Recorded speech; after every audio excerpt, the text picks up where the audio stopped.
Oi, gente, tudo bem? Como vocês estão? Começando mais um vídeo aqui no nosso canal e hoje nós vamos falar sobre condição de elegibilidade. Você sabe o que é? Então fica até o final nesse vídeo que vocês vão entender do que se trata. Aproveita e já curte esse vídeo, compartilhe com seus amigos para que mais pessoas tenham acesso ao nosso conteúdo. Pois bem, as condições de elegibilidade elas estão previstas lá no artigo 14, parágrafo 3º da Constituição Federal. Então elas são requisitos para que uma pessoa que queira exercer a sua capacidade política ativa de ser candidata, de exercer um mandato, um cargo eletivo, ela precisa cumprir com essas condições que estão previstas lá no artigo 14, parágrafo 3º. Aí vocês me perguntam, Sueli, mas qual o motivo de nós termos essas condições de elegibilidade? Quando nós pensamos que quem vai exercer um cargo público precisa cumprir alguns requisitos, a Constituição Federal ela trouxe algumas condições para quem quer se candidatar. Então, se a pessoa quer se colocar à disposição da vida política, à disposição do contribuinte e das pessoas para exercer um trabalho na vida política, ela precisa cumprir algumas condições. E essas condições estão previstas lá na Constituição Federal, conforme eu já disse. E aí, antes da gente adentrar em quais são essas condições de elegibilidade, eu quero falar para vocês que há uma confusão muito grande em relação a o que são condições de elegibilidade e o que é inelegibilidade. São coisas distintas, são coisas diferentes, com efeitos também diferentes. Então, as condições de elegibilidade, elas são requisitos iniciais para que eu preciso cumprir ali um checklist para que eu consiga ser candidato, consiga registrar minha candidatura. Já as causas de inelegibilidade estão previstas lá na Lei das Inelegibilidades, que é a Lei Complementar 64 de 90, também alterada significativamente pela Lei da Ficha Limpa, que é a Lei Complementar 135 de 2010.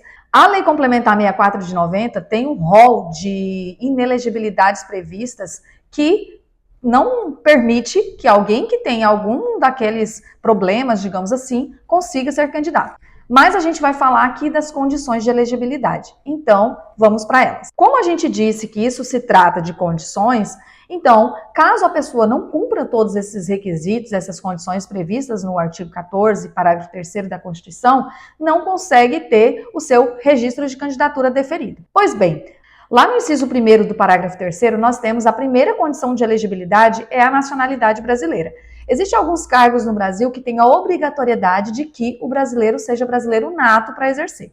Mas isso a gente pode falar em outro momento. Uma outra condição de elegibilidade, lá no inciso 2º do parágrafo 3º, é o pleno exercício dos direitos políticos. Então, o que isso significa? Para que uma pessoa possa ser candidata e que ela esteja com todas as condições de ser candidata, ela precisa estar com seus direitos políticos em dia. Então, ele não pode estar suspenso. A nossa Constituição Federal diz que é proibido, não se pode no Brasil cassar direitos políticos, mas suspender pode. Por exemplo, quem tem uma condenação criminal e tudo mais, ele pode ter os seus direitos políticos suspensos e, consequentemente, falta ali uma condição de elegibilidade caso a pessoa queira ser candidata. Uma outra condição de elegibilidade que está lá no inciso 3º do parágrafo 3º é o alistamento eleitoral. Então, a pessoa precisa estar alistada, ela precisa estar perante a Justiça Eleitoral para que ela consiga também requerer o seu registro de candidatura e ter a sua candidatura deferida. Outra condição necessária para que se tenha o seu registro de candidatura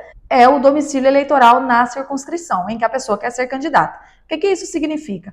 Quando uma pessoa quer ser candidata, ela muda o seu domicílio eleitoral ou ela fixa o seu domicílio eleitoral em uma cidade.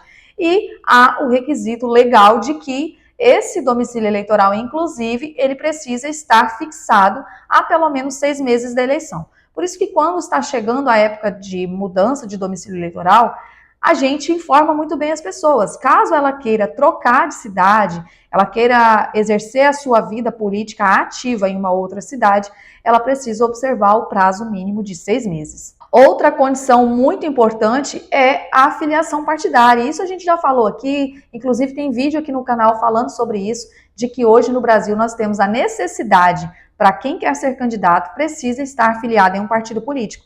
Isso é uma condição de elegibilidade. Caso a pessoa não esteja afiliada em nenhum partido político no prazo mínimo de 6 meses, ela não consegue ser candidata. Então, isso também é uma condição de elegibilidade. Uma outra condição de elegibilidade, que é o inciso 6º lá do parágrafo 3º, que é a idade mínima para cada cargo. Mas para isso a gente já tem um vídeo aqui no canal, eu vou deixar linkado aqui para vocês, depois vocês vão lá assistir, porque nele eu explico direitinho cada cargo, cada idade mínima para poder ser candidato para aquele cargo. Mas aí vocês me perguntam, Sueli, neste caso, se eu quero me candidatar a um cargo público, eu quero requerer o meu registro de candidatura e eu não cumpro com uma dessas condições, quais as consequências ou qual a consequência que eu terei? Se não cumprir todos esses requisitos, todas essas condições que estão previstas na Constituição, a sua candidatura não será deferida. E aí alguém pode impugnar a sua candidatura, né, o Ministério Público ou um outro candidato ou outra coligação pode fazer uma ação de impugnação ao registro de candidatura e a Justiça Eleitoral indeferir o seu pedido de registro de candidatura. Então é muito importante que você que pretende ser candidato nas próximas eleições ou em alguma outra eleição, já fique atento em relação a isso, já verifique se você está em dia com a Justiça Eleitoral e se todas essas condições de elegibilidade você está cumprindo com todas elas, para que no momento do pedido de registro de candidatura não tenha nenhuma surpresa. Esse foi o tema do nosso vídeo de hoje, eu espero ter contribuído. Se você gostou desse vídeo, curta e compartilhe para que mais pessoas tenham acesso a esse conteúdo. Toda semana nós temos vídeo aqui no canal, às quintas-feiras. Espero que vocês tenham gostado. Até o próximo. Tchau, tchau e até mais.